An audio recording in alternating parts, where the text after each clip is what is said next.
ये constitution, democracy, rule of law उसका उल्लंघन है। हम चाहेंगे इस मुल्क में लोकतंत्र है, इस मुल्क में संविधान है, इस मुल्क में सेकुलरिज्म है, और सुप्रीम कोर्ट ने भी कहा है ये रूह है हिंदुस्तान के आईन का। भाई मेरे, डेमोक्रेसी में सिर्फ नंबर्स मैटर नहीं करते, हमें तो विश्वास में लेना था ना, हमारी भावनाओं की तो कदर करनी थी ना। पहले कंसेंसस बनाइए। अगर आप इतने ही हमारे बारे में चिंतित थे अल्पसंख्यक लोगों के लिए, तो उन्हें विश्वास में लेना था पहले। क्या कर रहे हैं आप? ब्रेजनली आप rule of law, federalism, secularism को वायलेट कर रहे हैं, इदारों को खत्म कर रहे हैं। ये छोटा मसला नहीं है, it's a matter of serious concern. ऐसी आइडियोलॉजी मुक्त भारत हो, इसके लिए हम संघर्ष करेंगे। और हमारी पार्टी दिल्ली में और यहाँ पर भी, वहां पर राहुल गांधी जी और यहाँ पर कर्रा साहब, मीर साहब, हम सारे लड़ रहे हैं जम्मू कश्मीर के अवाम के अधिकारों के लिए, नौकरी के लिए, स्टेट के लिए, राइट्स के लिए। सर लेकिन बीजेपी का कहना है कि वहाँ पास हो चुका है, यहाँ नहीं ला सकते क्योंकि पार्लियामेंट लोकतंत्र है।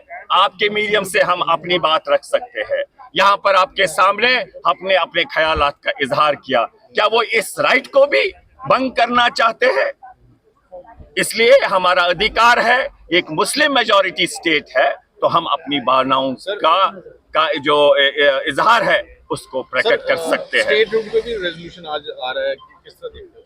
बिल्कुल, हमारा state at the earliest honourable supreme court ने कहा है कब तक हमें जम्मू कश्मीर के लोगों को सताएंगे। जम्मू के भाइयों, आइए महाराजा को श्रद्धांजलि दीजिए।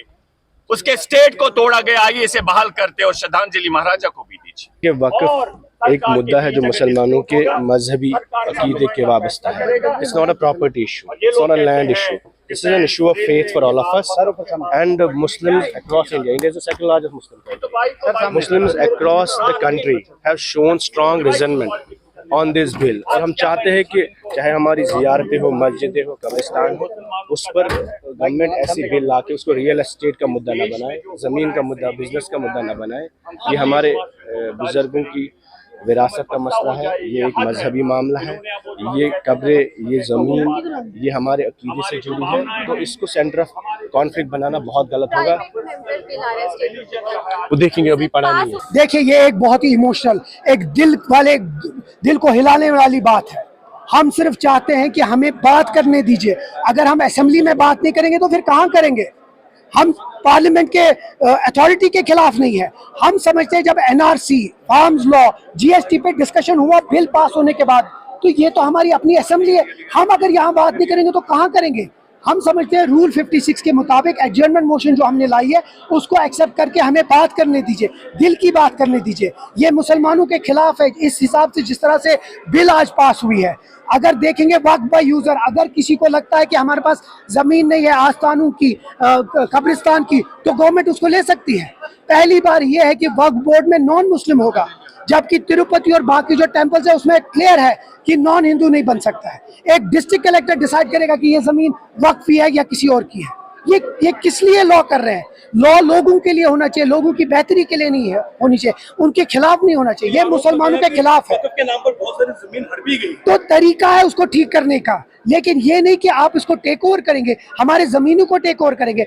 और वो चीज मुसलमान ही देख सकता है कि उसकी मुसलमान की जो प्रॉपर्टी वो किसी के गलत हाथ में तो नहीं है। 8 लाख एकड़ हिंदू टेम्पल्स के भी हाथ में है, उसमें तो कोई रिफॉर्म्स की बात नहीं कर रहा है, लेकिन 8 लाख एकड़ जो मुस्लिम वक्फ बोर्ड के उसके ऊपर बात करें। तो हमारी सिर्फ ये बात है, अगर रिफॉर्म करें तो हर किसी तबके की कीजिए, सिर्फ मुसलमानों के खिलाफ क्यों? और जबकि जो उसमें बातें हैं वो इतनी अजीब है। अगर आज उस हिसाब से देखें, हमारी तो प्रॉपर्टीज ली जाएंगी उसमें।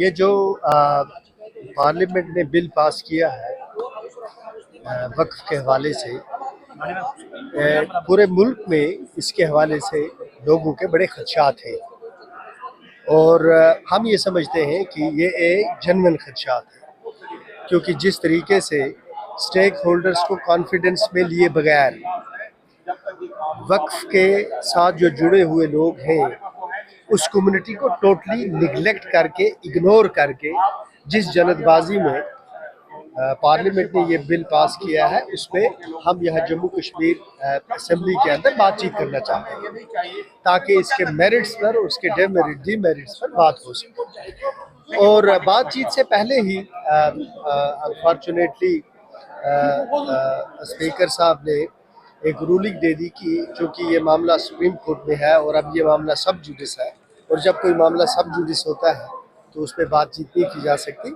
तो इस सिलसिले में हम जो नेशनल कॉन्फ्रेंस के मेंबर्स हैं या कांग्रेस के जो मेंबर्स हैं, हमारा अपना एक नुक्ता नज़र है कि अभी ये बिल अभी जो हमने ये लाई थी एक एडजोरेंट मोशन, अभी पहले इस पर बहस होनी चाहिए कि अगर इसको एडमिट किया जाता है तो किस क्लास के तहत किया जाएगा, और अगर इसको एडमिट नहीं करना है तो फिर किस क्लास के तहत आप इसको रिजेक्ट करते हैं। तो ऑनरेबल स्पीकर साहब ने हम लोगों को वो अपॉर्चुनिटी प्रोवाइड नहीं की कि हम असेंबली के इस फोरम पर अपना केस प्लीड करते हैं। तो बहरहाल बात यह है कि असेंबली के अंदर और असेंबली के बाहर जो हमारे कंसर्न्स हैं और जो हमारे खदशात हैं, हम उस सब पे बात करते रहेंगे। और असेंबली में अगर हमें मौका नहीं मिलेगा, आज नहीं मिलेगा तो कल, लेकिन इस पे हम ज़रूर बात करेंगे। और जो प्लेटफार्म्स हमें मैसर हैं उन सब प्लेटफार्म्स पर इसके बारे में बात होगी।